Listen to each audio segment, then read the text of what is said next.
거울을 보았을 때 단단하게 튀어나온 배가 보인다면 그것은 평범한 지방이 아닙니다. 여러분은 지금 여러분의 몸과 적극적으로 싸우고 있는 살아 숨쉬는 하나의 장기를 보고 있는 것입니다. 내장 지방은 팔이나 다리에 있는 말랑말랑한 지방과는 생물학적으로 완전히 다릅니다. 이것은 신진대사적으로 아주 공격적인 조직입니다. 이 지방은 간과 췌장, 그리고 장을 감싸고 돌며 여러분의 혈류를 빼앗아갑니다. 대부분의 사람들은 이 지방을 굶겨서 없애려고 합니다. 칼로리를 줄이고 끼니를 거르고 러닝머신 위를 달립니다. 하지만 생물학적으로 볼 때 체내 화학 물질이 위험 신호를 보내고 있는 상태에서는 내장 지방을 굶겨서 뺄 수 없습니다. 스트레스를 받은 몸을 굶기게 되면 우리 몸은 생존을 위한 비상식량으로 복부 지방을 더욱 꽉 붙잡게 됩니다. 이 조직을 가장 빨리 줄이는 방법은 적게 먹는 것이 아닙니다. 오히려 지방을 저장하는 스위치를 지방을 태우는 산화 스위치로 바꿔주는 특정 화합물들을 더 많이 먹는 것입니다. 여기 약과 같은 역할을 하는 5가지 특정 음식들이 있습니다. 이 음식들은 단순히 칼로리만 제공하는 것이 아닙니다. 우리 몸에 일종의 암호를 제공합니다. 코르티솔 수치를 낮추고 간에 막힌 곳을 뚫어주며 세포가 인슐린에 더 민감하게 반응하도록 만드는 분자들을 포함하고 있습니다. 오늘 우리는 내장지방 제거 프로토콜을 만들어 볼 것입니다. 지방세포에게 스스로 파괴되라고 명령하는 호르몬인 아디포넥틴의 과학적 원리를 해독해 보겠습니다. 또한 포도당 스펀지 역할을 하는 특정 식이섬유에 대해서도 알아볼 것입니다. 그리고 깊은 수면과 지방 연소를 방해하며 신경계를 항상 긴장 상태인 투쟁 도피 반응에 갇혀있게 만드는 단 하나의 미네랄 결핍에 대해서도 밝혀낼 것입니다. 끝까지 집중해 주시기 바랍니다. 왜냐하면 5번째 음식은 대부분의 의사들이 검사조차 하지 않는 호르몬을 변화시키기 때문입니다. 이 음식에는 단 한 끼도 굶지 않고도 몸이 16시간 동안 단식할 때 사용하는 것과 똑같은 지방 연소 신호를 활성화하는 화합물이 들어있습니다. 이것은 단순한 다이어트가 아니라 일종의 생명공학입니다. 그럼 문제의 첫 번째 단계인 염증부터 시작해 보겠습니다. 첫 번째 음식, 염증의 소화기입니다. 내장지방은 염증성 지방입니다. 이것은 몸을 인슐린에 저항하게 만드는 IL6와 같은 사이토카인을 방출합니다. 염증이 있는 한 여러분의 지방세포는 굳게 닫혀 있습니다. 이 문을 열려면 우리 몸을 오메가3 지방산, 특히 EPA와 DHA로 가득 채워야 합니다. 여러분이 반드시 드셔야 할 음식은 기름진 생선, 즉 정어리, 연어, 고등어 또는 멸치입니다. 우리는 단순히 단백질을 섭취하기 위해 이것을 먹는 것이 아닙니다. 아디포넥틴이라는 호르몬을 위해 먹는 것입니다. 아디포넥틴은 날씬하게 만들어주는 호르몬입니다. 내장지방이 적은 사람들은 이 아디포넥틴 수치가 높습니다. 반대로 뱃살이 많은 사람들은 아디포넥틴 수치가 심각하게 낮습니다. 연구에 따르면 오메가3 섭취를 늘리면 아디포넥틴의 생성이 직접적으로 촉진된다고 합니다. 아디포넥틴 수치가 올라가면 이것은 근육과 간으로 이동하여 포도당 대신 지방산을 연료로 태우라는 명령을 내립니다. 하지만 여기에는 한 가지 함정이 있습니다. 염증을 유발하는 식물성 씨앗 기름으로 가득한 식사를 하면서 단순히 오메가3 영양제 하나를 먹는다고 기적을 바랄 수는 없습니다. 우리에겐 자연 그대로의 식품이 가진 영양 구조가 필요합니다. 실천 방법은 일주일에 최소 3번에서 4번 정도 기름진 생선을 한 끼 분량으로 섭취하거나 최고의 결과를 위해 매일 적은 양을 꾸준히 드시는 것입니다. 이것은 세포막의 구성을 물리적으로 변화시켜 세포막을 유연하게 만들고 인슐린을 잘 받아들이게 해줍니다. 하지만 아무리 염증을 줄인다고 해도 우리 몸에 필터가 막혀 있다면 지방을 태울 수 없습니다. 이것이 바로 두 번째 조건으로 이어집니다. 두 번째 음식, 간의 청소부입니다. 모든 내장지방은 간을 거쳐야만 타서 없어질 수 있습니다. 만약 여러분의 간이 자체적인 지방으로 꽉 막혀 있다면, 즉 지방간 상태라면 출구가 닫혀 있는 것과 같습니다. 막힌 간을 뚫기 위해서는 설포라판이라는 유황 기반의 화합물이 필요합니다. 여기에 필요한 음식은 십자화과 채소, 그 중에서도 특히 브로콜리 새싹, 루꼴라 또는 케일입니다. 설포라판은 NRF2라는 스위치를 켜는 역할을 합니다. 만약 이 스위치가 꺼져 있다면 여러분의 가는 지방을 효율적으로 태울 수 없습니다. NRF2를 항산화 방어 체계의 메인 스위치라고 생각해 보십시오. 여러분이 이 씁쓸한 채소들을 먹을 때 유황 화합물은 간에 신호를 보내 2단계 해독 효소의 활동을 끌어올립니다. 이 효소들은 간세포에서 독소와 과도한 지방을 떼어내어 몸 밖으로 배출할 수 있도록 포장하는 역할을 합니다. 게다가 십자화과 채소에는 딤이라는 물질이 들어있습니다. 이 분자는 우리 몸이 과도한 에스트로겐을 대사하도록 돕습니다. 이것이 뱃살과 무슨 상관이 있을까요?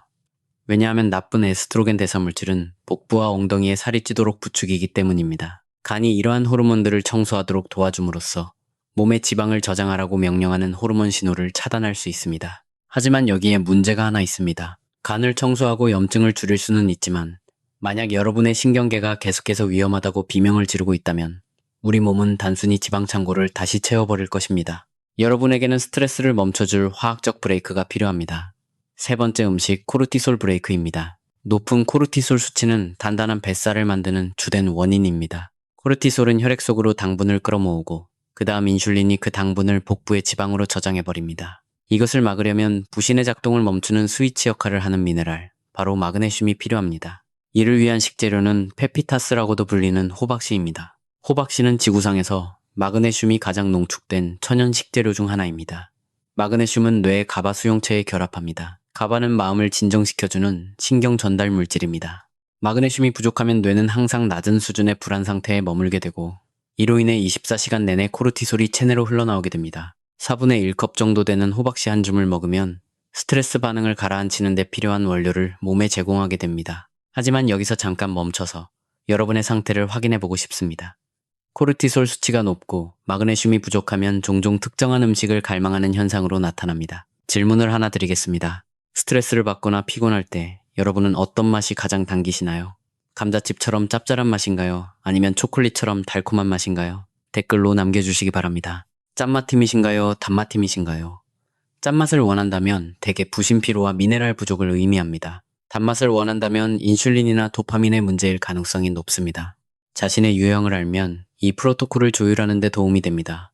만약 여러분이 짠맛팀이라면 호박씨가 바로 여러분의 약입니다. 하지만 혈당이 롤러코스터를 타고 있다면 코르티솔을 낮추는 것만으로는 충분하지 않습니다. 우리의 장에는 물리적인 방어막이 필요합니다. 네 번째 음식, 신진대사 스펀지입니다. 지방을 그 자리에 가두어버리는 인슐린의 급상승을 막기 위해 식사의 흡수 속도를 물리적으로 늦춰야 합니다. 그 음식은 바로 치아씨드나 빻은 아마씨입니다. 이 씨앗들에는 점성이 있는 특수한 수용성 식이섬유가 들어있습니다. 이것들이 위장 속에서 물과 섞이면 팽창하여 끈적한 젤 형태를 만듭니다. 이 젤은 소장의 내벽을 코팅해줍니다. 일종의 물리적인 방어막 역할을 하는 것입니다. 이 씨앗들과 함께 탄수화물을 섭취하면 포도당이 혈류로 급격히 밀려 들어갈 수 없게 됩니다. 이 젤을 뚫고 지나가야만 하기 때문입니다. 이것이 여러분의 혈당 곡선을 완만하게 만들어줍니다. 하지만 진짜 마법은 이 식이섬유가 대장에 도달했을 때 일어납니다. 장내 유익균이 이 식이섬유를 발효시켜 짧은 사슬 지방산, 특히 뷰티르산을 만들어냅니다. 뷰티르산은 하나의 신호전달 분자입니다. 이것은 뇌로 이동하여 포만감을 유발합니다.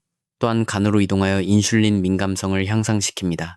그리고 세포 내 미토콘드리아에게 더 효율적으로 일하라고 명령합니다. 실천 방법은 간단합니다. 하루에 한 번 2숟가락의 치아씨드나 아마씨를 물이나 요거트에 섞어 드시면 됩니다. 이것은 인슐린 저항성에 대항하는 여러분의 든든한 보험과도 같습니다. 자, 지금까지 우리는 염증을 낮추고 간을 청소하고 부신을 진정시키고 소화 속도를 늦췄습니다. 하지만 마지막 남은 한 조각, 바로 가속장치가 있습니다. 다섯 번째 음식, 열 발생 지방 연소제입니다. 이것은 단순히 씹어서 넘기는 음식이 아닙니다. 기능성 식품으로서 섭취하는 것입니다. 바로 아보카도입니다. 아보카도가 그저 건강한 지방이라고 생각하실 수 있지만 생화학적으로 이것은 칼륨 나트륨 펌프를 고치는 훌륭한 도구입니다. 스트레스에는 마그네슘에 대해 이야기했지만 칼륨은 세포 내에서 인슐린 민감성을 좌우하는 아주 중요한 미네랄입니다. 대부분의 사람들은 채소를 충분히 먹지 않기 때문에 칼륨이 심각하게 부족한 상태입니다. 아보카도에는 당분이 전혀 없으면서도 바나나보다 더 많은 칼륨이 들어있습니다. 칼륨 수치가 낮으면 세포가 혈액에서 포도당을 효율적으로 끌어올 수 없습니다. 이를 보상하기 위해 췌장은 더 많은 인슐린을 뿜어내야만 합니다. 높은 인슐린은 곧 뱃살을 의미합니다. 하루에 아보카도 반 개를 먹는 것만으로도 세포에 칼륨을 듬뿍 채워줄 수 있습니다. 이것은 인슐린의 필요량을 확 낮춰줍니다. 하지만 부차적인 이점도 있습니다. 아보카도에는 올레산이 풍부합니다.